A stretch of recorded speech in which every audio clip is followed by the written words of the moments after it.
जय माता दी साथियों, मैं नरेंद्र विश्वकर्मा आप सभी का अपनी इस चैनल नरेंद्र विश्वकर्मा में हार्दिक स्वागत करता हूं। आज मैं आपको पौधों के प्रकारों का वर्गीकरण बताऊंगा कि पौधों को कुल कितने प्रकार से वर्गीकृत किया गया है। तो पौधा निम्न प्रकार से वर्गीकृत हैं।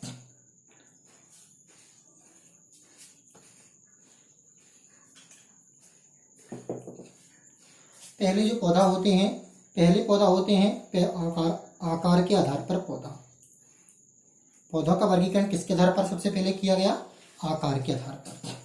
इसके बाद होते हैं जड़ के आधार पर पौधे के प्रकार, फिर है आयु के आधार पर पौधे का प्रकार, आयु के बाद क्षेत्र के आधार पर पौधे का प्रकार, क्षेत्र के बाद आरोहण के आधार पर पौधे का प्रकार, आरोहण के बाद आकार, जड़, आयु, क्षेत्र, आरोहण, पुष्प के आधार पर पौधे के प्रकार कि कौन कौन से पौधे पुष्प देते हैं और कौन से पौधे पुष्प नहीं देते हैं। तो निम्न प्रकार से पौधों को वर्गीकृत किया गया है। कौन कौन से आधार पर? आकार, जड़, आयु, क्षेत्र, आरोहण, पुष्प। तो आकार के आधार पर पुष्प निम्न प्रकार के होते हैं। पहला होता है आपका शाक, दूसरी होती है झाड़ी, तीसरा होता है वृक्ष। तो शाक वे पौधे कहलाते हैं जो बहुत छोटे होते हैं या हरे होते हैं। इसके अंतर्गत आपके जो आते हैं, टमाटर आता है, तुलसी आती है। इसके अंतर्गत कौन आता है? टमाटर आता है, तुलसी आती है और आदि पौधे आते हैं। झाड़ी के अंतर्गत आपकी आती है मेहंदी, यह शाक से बड़ी होती है। इसका जो तना होता है शाक से मजबूत होता है। तीसरा प्रकार है वृक्ष। ये सब सर्वाधिक लंबे होते हैं, दीर्घ वर्ष तक रहते हैं, अर्थात दीर्घायु होते हैं। इनका तना मजबूत होता है। इसके अंतर्गत बरगद, आम आदि आती हैं। अब देखते हैं जड़ के आधार पर पौधों के प्रकार। तो जड़ के आधार पर पौधे मुख्य रूप से दो प्रकार के होते हैं। कितने प्रकार के होते हैं? दो प्रकार के। पहला जो होता है रेशेदार जड़ वाले पौधे और दूसरे जड़ के आधार पर होते हैं मूसला जड़ के पौधे, मूसलाधार। जो रेशेदार के अंतर्गत आते हैं, रेशेदार के अंतर्गत अब रेशेदार कैसी होती हैं? जैसे जड़ है, इस प्रकार की अगर जड़ हैं तो ये कहलाएंगे आपकी रेशेदार। इस प्रकार की जड़ें हैं तो कौन सी जड़ें कहलाएंगी? रेशेदार। और मूसला जड़ जो होती है, यह होती है जो लंबाई तक जाती है, ये लंबाई तक जाती है। तो रेशेदार जो होते हैं वह होते हैं जिनकी जड़ें ऊपर रहती हैं, और मूसलाधार की जड़ें जो होती हैं अधिक लंबाई तक जाती हैं। तो रेशेदार के अंतर्गत गेहूं, चना आदि आते हैं। और जो मूसलाधार जड़ें होती हैं इसके अंतर्गत बड़े बड़े वृक्ष आते हैं जैसे आम और नीम। ये किसके अंतर्गत आते हैं? मूसलाधार के अंतर्गत आते हैं। अब देखते हैं आयु के आधार पर पौधों के प्रकार। तो सबसे पहले मैंने आपको बताया कि पौधों को कितने प्रकार से वर्गीकृत किया गया। तो पौधों को निम्न प्रकार से वर्गीकृत किया गया: आकार, जड़, आयु, क्षेत्र, आरोहण, पुष्प। आकार के आधार पर पौधे तीन प्रकार के होते हैं: शाक, झाड़ी, वृक्ष। शाक जो होते हैं बहुत छोटे होते हैं, झाड़ी जो होती है उससे बड़ी होती हैं। इसके अंतर्गत आती है मेहंदी। वृक्ष जो होते हैं सबसे लंबे होते हैं, दीर्घायु होते हैं। आम, बरगद इसके उदाहरण हैं। जड़ के आधार पर पौधे दो प्रकार के होते हैं: रेशेदार और मूसलाधार। रेशेदार जो जड़ें होती हैं इसके एग्जाम्पल गेहूं, चना है।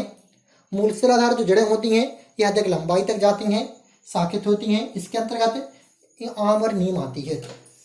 आयु के आधार पर पौधों को तीन प्रकार से वर्गीकृत किया गया है। पहला होता है एक वर्षीय, दूसरे होते हैं द्विवर्षीय, तीसरे होते हैं बहुवर्षीय।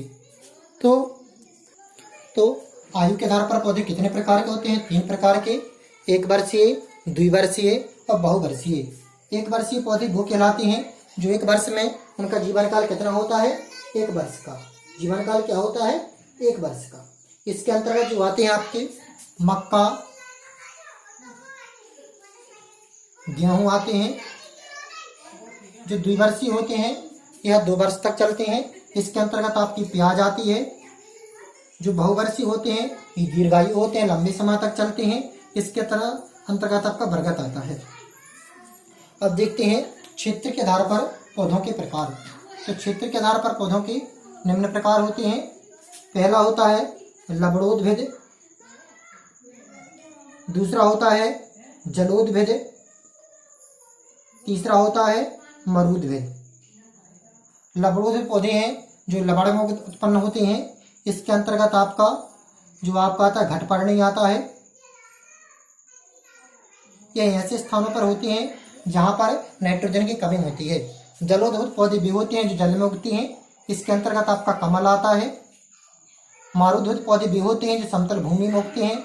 इसके अंतर्गत आपके आम, नीम ये आते हैं। अब इसके बाद देखते हैं आरोहण के आधार पर पौधों के प्रकार। तो आरोहण के आधार पर पौधे 2 प्रकार के होते हैं, आरोही और बल्लरी। आरोही और कौन होते हैं, बल्लरी।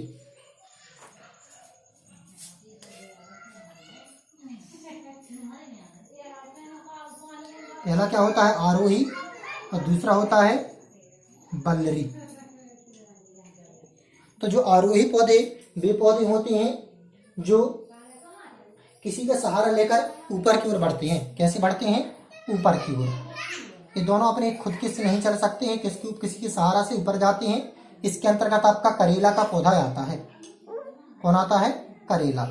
बल्लरी भी होते हैं जो समतल भाग में चलते हैं, धरती की सतह से चलते हैं। इसके अंतर्गत आपका ककड़ी,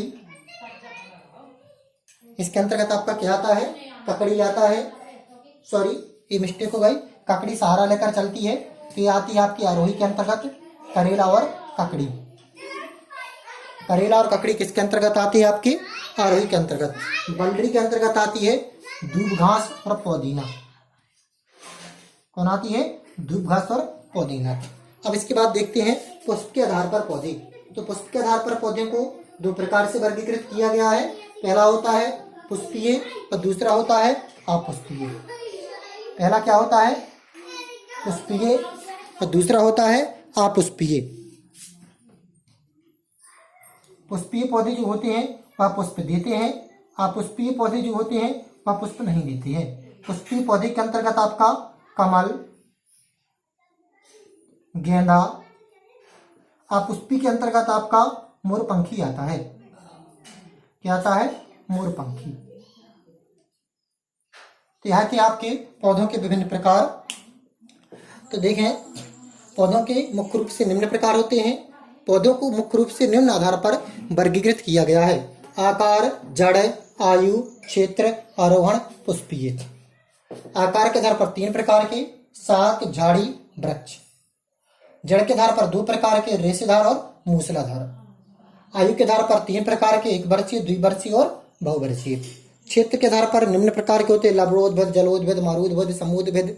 निम्न प्रकार के होते हैं, मुख्य रूप से हमने लिए हैं। आरोहण के आधार पर 2 प्रकार के, आरोही और बल्लरी। आरोही के अंतर्गत करेला, ककड़ी आती है। बल्लरी के अंतर्गत दूब घास आती है। जो धरती की सतह से सटकर चलते हैं वो बल्लरी है, और जो किसी का सहारा लेकर ऊपर की ओर बढ़ते हैं वो करेला या आरोही है। पुष्प के आधार पर 2 प्रकार के होते हैं, पुष्पीय और अपुष्पीय। पुष्पीय के अंतर्गत आपका कमल, गेंदा आता है। अपुष्पीय के अंतर्गत आपका मोरपंख आता है।